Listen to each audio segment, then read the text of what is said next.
Hello, viewers, and Happy New Year. 2021. We made it. From all of us at Vestigo, we hope you enjoyed a safe and happy holiday season. Today, I just finished recording an interview with Chaz Perera, the CEO and co founder of Roots Automation, which is one of our newest investments in the enterprise AI category. In addition to being a wonderful leader and an extremely creative entrepreneur, Chaz is an expert in robotic process automation, as well as basically using machine intelligence to solve problems across financial services, particularly in insurance, though, in large enterprise. Prior to founding Roots, Chaz was an innovation leader at AIG, which is a company I suspect some of you may be familiar with. He was extremely generous with his time and his perspective over the course of our interview. So I hope you all enjoy it. And without further ado, I'll go ahead and introduce Chaz. Thanks for watching. Hello, Chaz. How are you? Hey, good, Fraser. Good to connect with you again. Hey, great to see you. Thanks so much for being with us today. 21 so far so good. Not that different, I suspect, but yeah, 21's great so far. Anything's better than all of us having to sort of struggle through 2020, and vaccines around the corner for all of us. So it's looking up. Fantastic. For the viewers that don't know you or your story quite as well, I'm hoping you could indulge me by giving the quick story on Roots and why you built it. Yeah, absolutely. So I had a long career at a large insurance company called AIG, and Heard of it. around 2012, 2013, I had a role running part of the claims organization and realized we have an army of claims adjusters, or we had an army of claims adjusters, I should say, and a lot of what they were doing didn't require much judgment. And so we thought, okay, there's a great opportunity to automate here. And so I introduced RPA technologies to AIG. Also was able to introduce data science, behavioral science, and bring those three things together to really start to build bots that had more human qualities than the traditional RPA bot would afford. As that capability grew, I started to notice limitations in what I could accomplish in a corporate environment. And my partner, John, who was over at Mars doing similar things, was hitting the same wall, right? The reality of working in a large corporate environment is you own a component of a few parts that are required to deliver something of substance. And to really truly build what we thought a bot should be, John and I said the only way that's going to happen is if we can leave the confines of this corporate environment and try to do it on our own. That's the genesis of Roots Automation.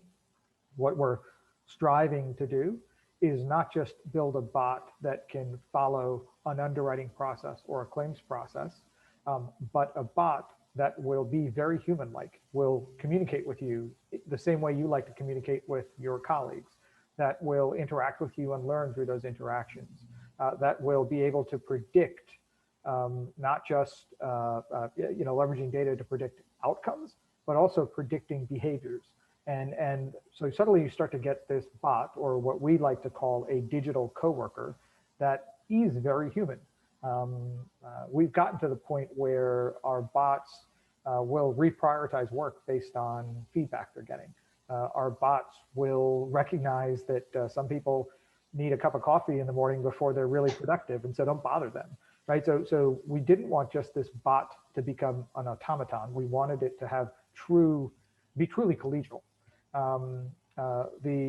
Ultimately, both John and I believe, Fraser, that in the next 10 years, the office environment will be 50% humans, 50% bots.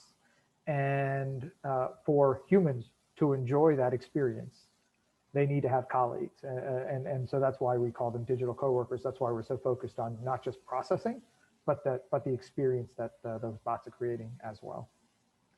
Thanks so much for that. And when we were getting to know each other, you had described, your experience developing a lot of the core technologies that I suppose you're using today at AIG as AIG having an environment of sort of being a number of startups, and every Mhm. project was almost like getting funded. Yep. And I think what's particularly interesting and rare about your perspective is you've actually been successful doing corporate innovation, and now you're being successful in the startup world.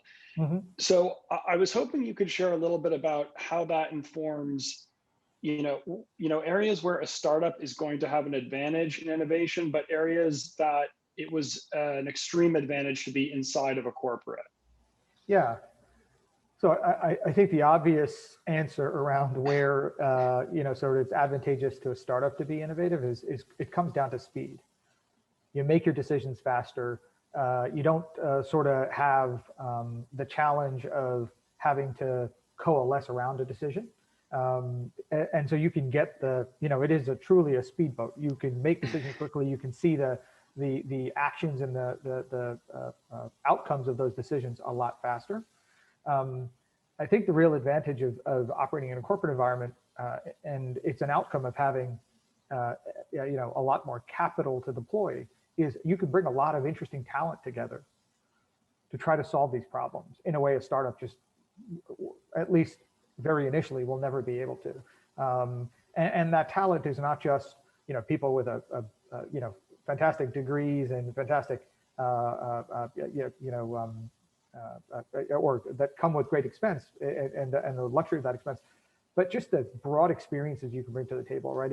At a company like AIG, our data scientists weren't from the insurance field. They came from a variety of fields, and having that large perspective can help to inform and build a much more interesting product given time. Now, all that said, at the end of the day, the most important thing is being able to build a product that can get to market quickly, that can prove itself quickly, that can create value for the buyer quickly. And that's where it made a ton of sense for John and myself to live in the world of a startup as opposed to trying to solve these problems in a corporation, because we just wouldn't be able to move the needle fast enough to create value for the company fast enough. Thanks. And as you think about, that perspective of you sort of have a sense of what problems are probably going to stay solved internally for now, and what problems can be brought to market to be solved by Roots Automation, for example. Yeah. What does that mean as you think about the future of innovation in insurance, and if you can, how a customer will ultimately experience that, or if they will, Yeah. besides just sort of prices falling across the board? Yeah. I mean, one of the interesting things to me about the insurance market, there's a lot of insurance companies that have produced an app. And the app is really sometimes it's to help them buy insurance. Other times it's just, let you can handle a claim through the insurance app. But they sort of forget that the customer is really focused on the engagement they're getting with the app. And that's lost. It's almost like what insurance companies have done is taken their website and made it into an app, as opposed to thinking about what the experience needs to be for the customer in a sort of app environment, which is, let's be honest, different, because you don't have all the same capabilities. You're sort of having to build something that can work across devices, et cetera. I think we're getting to a point too where people want to be able to move from one device to another device, right? They may start on their phone, switch to their tablet, maybe ultimately they finish something on a computer. And insurance companies really haven't thought about, okay, what is that cross-device compatibility? How do we create an experience that's truly holistic across all of these different devices?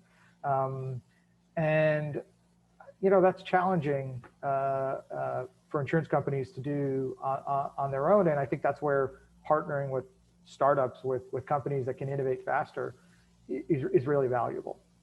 Sorry, Perera, go ahead. Oh, no. I was curious because one of the things that you and I had discussed a number of weeks ago was the sort of operational changes that are happening at the insurance company level, which are somewhat not obvious, but are really driving a lot of the cycles of innovation today, the investments in innovation today. Yep. So sort of trying to tease that out of you again, if that's possible, to share your insight. Yeah. So I think one of the I'm going to try to attempt to answer this question a few different ways, Fraser, if you indulge me.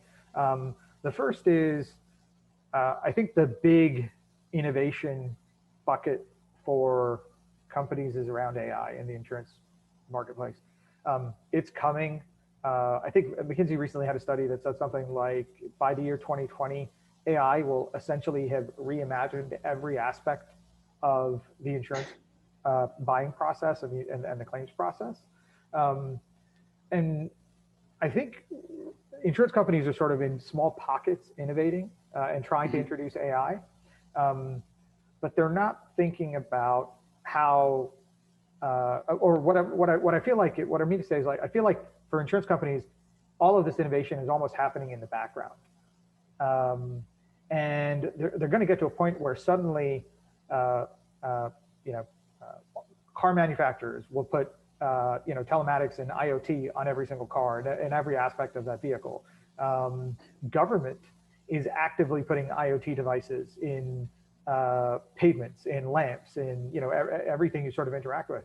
And so here's an opportunity where other industry are progressing AI and technology faster than insurance companies are, and insurance companies can benefit from that. I mean, imagine you being able to handle a claim because you're getting a data stream from a government entity about a building, and that's really what's driving your claims process. So I think that there should be a significantly larger investment in AI, IoT, and those types of technologies from insurance companies to try to stay ahead. That plus, I think the other big investment insurance companies should be making is around data security, data protection, because they just have so much information about their customer that were it to get out would be a problem. And if you think from a technology perspective that those become your largest investments, then everything else has to become almost bite-sized, and everything else has to essentially get you to break even in a really short amount of time, get you to a substantive ROI in a really short amount of time. Otherwise, you can't really afford all of those larger investments. And I think that's sort of the challenging dichotomy that leaders in the insurance industry are struggling with. Does that make sense to you? No, it certainly does, but it's not. To some extent, it's not an enviable position. It's quite difficult because the marketing remains a large line item. There is all this infrastructure investment, and then if you couple that with the sort of standard SaaS-like suite of tools you need to onboard in order to leverage machine intelligence at the operational level, that's quite difficult. But I think it should be somewhat clear where Roots fits into the picture. But if you can kind of bring that back to why you have this particular product and why it's designed in the way it is, that would be, I think, helpful. Yeah. And by the way, I'm not just seeing this in the insurance industry. We talked to folks in the financial services industry as well, and we're seeing a couple things. The first is might be entirely due to COVID, though I think it's a balance of COVID and the recessionary environment. The purchasing power of individuals at corporations is shrinking, right? The world of you being able to go out and sign $1 million contract is getting fewer and fewer, and now maybe you can sign a $100,000 contract without having to go through much too many hoops and hurdles.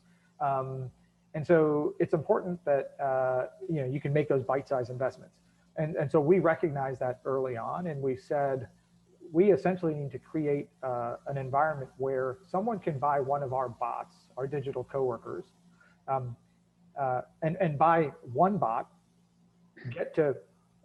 essentially get to break even on that one bot in a few short months, be able to see an ROI that is better than 100 in a few short months as well.